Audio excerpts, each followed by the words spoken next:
So today's video is actually going to be a breakdown of Polygon's interview with Luke Smith, essentially titled Destiny 2's new ice powers will evolve in year 4. Essentially, Luke Smith confirmed that new aspects were planned for future seasons, which we already pretty much got the gist of. The main thing we wanted to dive in this interview is he talks about condensing our light-based subclasses. You gotta say right off the bat, concerns the hell out of me. Like, don't get me wrong, I want light-based subclasses to get essentially the same layout that Stasis has. But at the same time, I don't want to sacrifice certain supers, which is what was brought up in this article. So let's begin. First up, Destiny 2's new Stasis subclass is the star of the show for Beyond Light, the franchise's 2020 expansion. Stasis is the first of the game's new darkness classes, with more likely coming in the upcoming expansions. Yep, it's almost confirmed Corruption will most likely be here with the Witch Queen, and who knows what Lightfall is going to be, but Corruption definitely looks like it's already on the table due to Necrotic Grips, the synergy it has with Thorn. Even when you die from it, it even shows you in the kill feed you were killed by Corruption. According to Bungie though, more changes are coming to Stasis in year 4. Being of the darkness, Stasis works a little bit differently than the Solo Arc and Void subclasses players have known since Bungie launched the first Destiny game in 2014. One of the ways that difference manifests is in the customization system for Stasis. It's different from the Light Supers, which are all binary choices, asking players to select one of 3 branches on each super tree. Stasis is completely modular, letting players pick and choose various powers to go along with the darkness subclass. Yeah, a lot more customization on the darkness subclasses, and of course aspects and fragments really mix this up. But understand, before we go any further, this isn't new, all right? Like, I just want to point out that the customization we have from these darkness subclasses, we had very similar, if not more customization of our subclasses back inside of Destiny 1. So this is not a new philosophy. The only reason why we went to these tree nodes, as they're calling it, inside of Destiny 2 is for the sake of balance, which that just pretty much went out the window in Beyond Light. But let's continue. In an interview with Polygon last week, we asked Destiny 2's game director Luke about the darkness customization. We're really excited about the new system, he said. With the Stasis Super system operating as a kind of journey into a realm of customization, Bungie seems to think it was successful, and we agree. Each darkness subclass comes with a new super and some unlockable grenade options.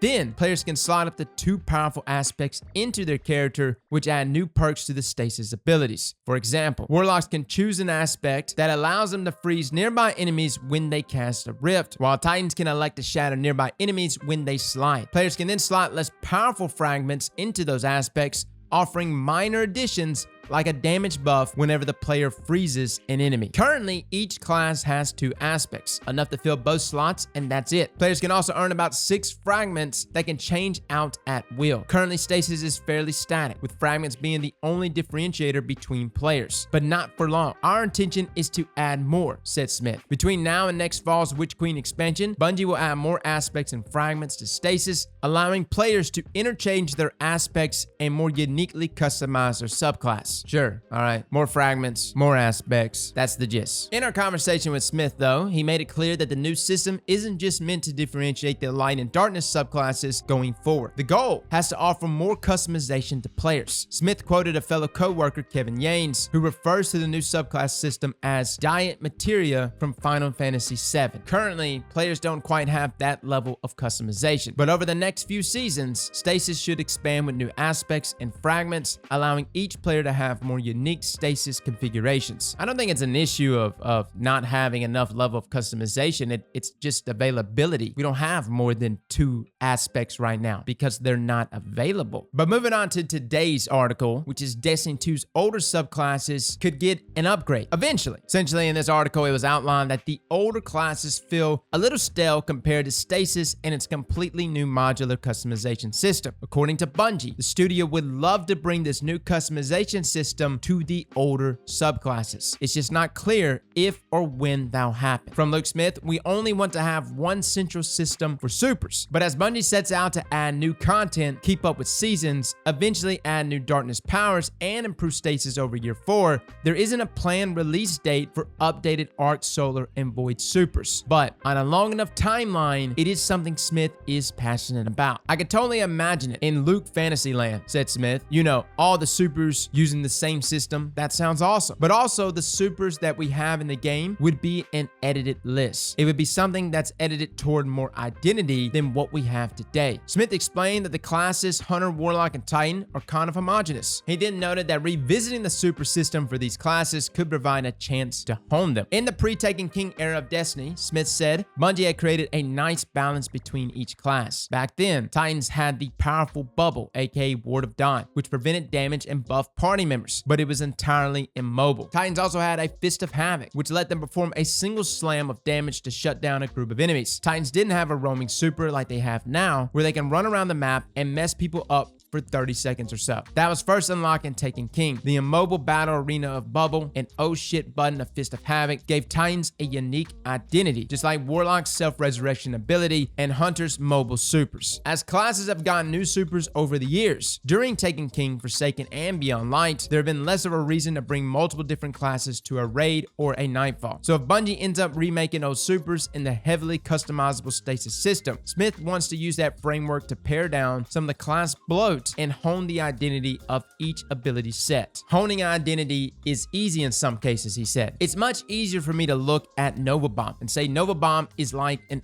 IP defining, said Smith. It's an IP defining super. However, he mentions here, get rid of Nova Warp. But in this case, Smith is talking about a classic Warlock ability, Nova Bomb, and comparing it to a mediocre PvP only super, Nova Warp. Cutting Nova Warp might hurt some fans, but it's generally pretty safe. More people like Nova Bomb than Nova Warp. For other subclasses though, the decision wouldn't be as easy. I don't like this at all. And this is the whole reason why we're making this video. You want to know why we're making this video? It's this right here. In a world of sunsetting for both weapons and armor, in a world where the DCV exists, where we just had a ton of content put into a vault, for whatever reason, I don't like the idea of having some of our supers shredded due to popularity. It's Bungie's sandbox team and their job to make Nova Warp IP defining inside of PvE. So the fact that I'm reading this, it makes me wonder, well, what else are we gonna cut? We're gonna look at Bottom Tree Sentinel and say, oh, nobody likes to throw multiple shields anyways. Scrap it. Are you going to look at Middle Tree Sunbreaker and say, hey, this is the most underutilized Sunbreaker class. Get rid of it. That's the opposite of what we're looking for in our subclasses. That's not more customization. That's cutting fat. Look, guys, I'm all for customization, but this isn't customization. This is outright scrapping supers based on their popularity. And it's not the community's fault for not using Nova Warp in Nightfalls or raids. It very much was and is still a PvP focus only super. Two things I'm getting from this already, and we're going to continue reading this, is number one, it appears Luke is actually using raids and Nightfalls as the benchmark for whether or not they're going to scrap supers. Look, we're not a PvP only player. We cover everything in this game. But as a player that does play PvP, and as a player who sits in a clan that is very PvP focused, this feels like a giant middle finger to the PvP community. And number two, I feel like we're almost spiraling out of control here and trying to like oversimplify Destiny. You know, whether it's sunsetting, whether it's DCV, there's even rumors of possibly sunsetting exotics, and now you got supers that are also going to get sunset. Jesus, where does it stop? Moving on though, within the Solar Warlock, there are two really distinct fantasies that don't work together at all, said Smith. Currently, Solar Warlocks drop a Well of Radiance at their feet, which heals allies and buffs their damage. But a different trio Solar Warlock lets the class fly around in the sky, raining hellfire down from a flaming sword. Same subclass, different trees, very different use cases. And unlike Nova Warp versus Nova Bomb, both have an identity worth preserving. In order to transition Solar Warlocks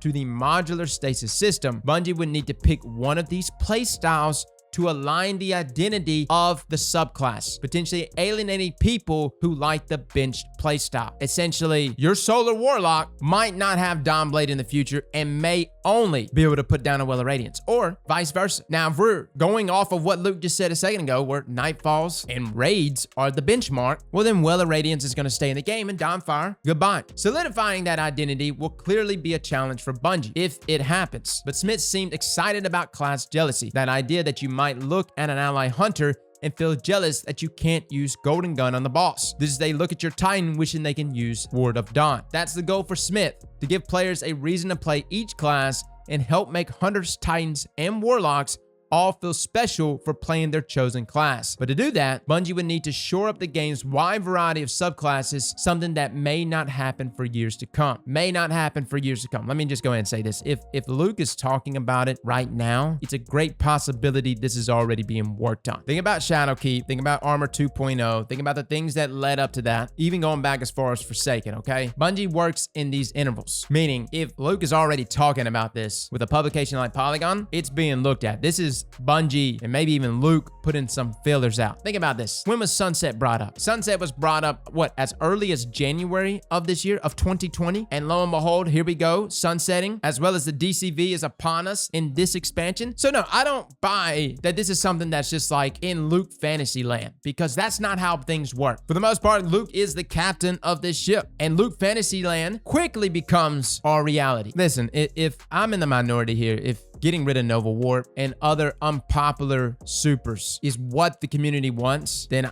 I'm just gonna go ahead and say right off the bat, I'm completely disconnected from what Destiny's community wants. I know I don't want this. I don't want to see certain supers cut because they're not IP defining. To me, this is not necessarily, hey, we're making this move to this customization and cutting these supers out to make the game better for you. This is to make the game easier for Bungie, easier for them to essentially retool going forward. And in a world where so much has already been cut, and a world where we have literally the same weapons being reissued to us constantly, I'm already almost about to go over the edge here. And just to read this, that certain supers will be cut because they're not IP defining. They don't represent the identity of that class. Based on whose perspective? If a super is not IP defining, if a class is not representing the identity, which is completely based on an opinion, sure, many Dawnblade warlocks very much enjoyed throwing swords. But if that's the case, then it's Bungie's job to make that super or to make that subclass meet that identity for both PvE and for PvP. We've always had supers, though, that were somewhat strong in PvP and somewhat strong in PvE. Guys, this concerns me. I think one of our most disliked videos to date is us talking about sunsetting and how I hated it. And here we are, living in the reality of a sunset Destiny. There's a lot I can overlook. There's a lot that I can say, hey, listen, all right, we get this weapon or that weapon, we get Cold Front again, we get Arantel 2.0. All